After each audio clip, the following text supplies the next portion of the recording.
Okay, this is just a quick video so that some of this knowledge is not lost because, sorry for the cold, I know what happens when you come back to a project after ages and you think you know it, but then actually it takes you literally a month or two to truly understand the code again, which sucks. Some of these videos have just to maybe help me, maybe I'll never watch them again, but I think I've already decided to put everything public. All of these making of videos that were never intended for the public will be going public because it's nearing completion, the promo video at least, and I need to I want to put a little, the making of page, for people who are interested. So I'll probably make myself look very unprofessional by doing that, but it's not as if I'm that professional anyway. So that's what's going to happen. All of these videos are going public, including this one, at some point on a making of page, and then hopefully it'll drag people in to look at the game and blah blah blah blah. So, just to further reinsure my unprofessionality, during this video I'll be eating noodles, making coffee, smoking cigarettes. In fact, right now the kettle's boiled, so I'll be back in a second. But I don't care about that. This is just for me, really, and for anyone who cares, right? Well, I'm back, and the bad news is that's my last coffee sachet, which sucks. Now, getting a lot of hassle and stress right now in this game mostly from the need to survive, to make money, do all that I have to do whilst doing this as a spare, like a part-time project, which I've been working on now for many years, I guess, on and off, but at least a year full-time of my spare time done in the last, say, 5 years. So it's been a long, ongoing project. Now I'm getting hassle from the artist who's bitching at me about delays and things like that, but I don't even know why I'm mentioning that. Anyway, it's 8:30 in the morning. I'm getting up at like 7:30 just to do this, to get this work done. And because I'm about to do something that is kind of lost to me often, I've got the instructions right here, in fact, how to do it, because I keep forgetting. I figured it might be worth recording. Whatever. Right. So, what I've realized is there's three ways for the zombies to get hit. There's by the 45 pistol, by the M4 assault rifle, and by the 870 Remington shotgun. Now, the artist actually made different graphics for how the zombies react, depending on what gun they've been shot by, which is kind of cool. And he also made die animations, one again for the pistol, assault rifle, and the shotgun, which actually appear to be identical at this point, but he still made them and they are separate. So what I want to do here is add these new actions to the zombie, so that these actions are suddenly included in the sprite itself, and that'll help variation, etc. Anyway, sprite is something like this. Let's see, just a very simple descriptor file. It tells you the action, still right, and then the frames involved. There's only one frame. Walk and right, then all the walk and right frames. As you can see, it goes right down. This one has 18. Doesn't seem very many, does it? 18? Can't be right. Wait a sec. Oh, don't tell me this one's out of date or something. Oh, she's got 18, and he has 18. Okay, 18 is correct. So, first thing to do is fire up the GUI designer. I already done this actually because I didn't realize that I should be recording it. So you fire it up. Again, this is for me. The user will never see this editor unless I go nutty and decide to release it, because it's a nice editor. It took me a long time to do. And courtesy of NetBeans, I love NetBeans. It's a great GUI editor built in. So you go up. This is the panel here with all the information in about each action, so to speak.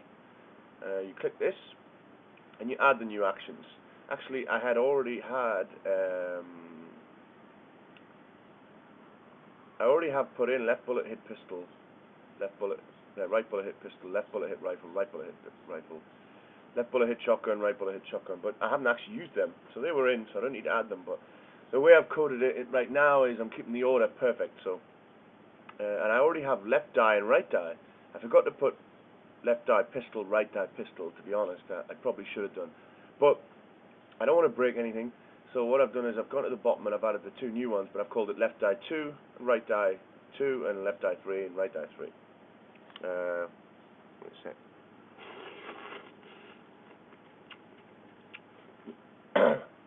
These are spicy. And right now I'm on to pennies. I literally have less than £1 to live on, and I'm living off noodles that I'm cooking using the kettle. This is how bad it is being an independent game developer, trying to do it. I mean, imagine the stress from everybody, including your people you're working with. We want to see the game, we want to see that.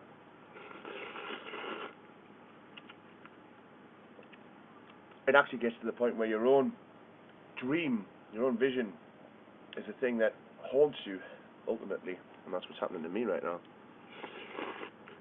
But the aim is to get out there, get some funding. Anyway, that's irrelevant. So, as promised, I will now smoke a cigarette. Left die, right die, left die 2, right die 2, left die 3, right die 3. So, all the actions are now added to the GUI. That was the first step. Done. Just type them in, and they will be at the bottom of this list. And this is my own primitive instructions. To find the constant for the action in Sprite object. Okay, so you go to Sprite object. This is all of them, listed in the exact order of the GUI and the vector. I mean, I'm starting to forget how this even works, but as long as you keep it right, and it works. So what I'm going to do is I'm going to go to left die and right die, copy them, put them here. I'll just call them additional forgotten actions, because that's what they are. And I'll paste them in. And I'll do it again. And I'll call these left die 2, left die 2, left die 3, right die 3. I mean, there's no real difference in the death actions. He just falls down. And you would die differently, I guess, if you're shot by a pistol as opposed to a shotgun.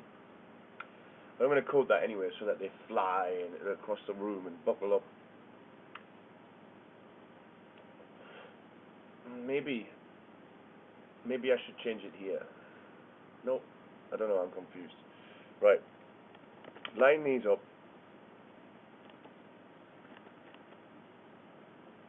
And give them the next number. So instead of 66, it's 67,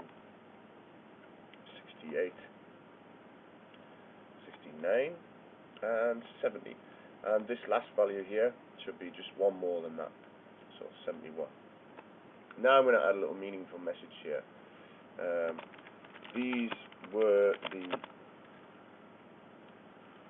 rifle shotgun deaths that forgot to add. It was a shame because this is all clean and nice, but kind of. Left die itself is pistol. Okay, so they've been added now as constants.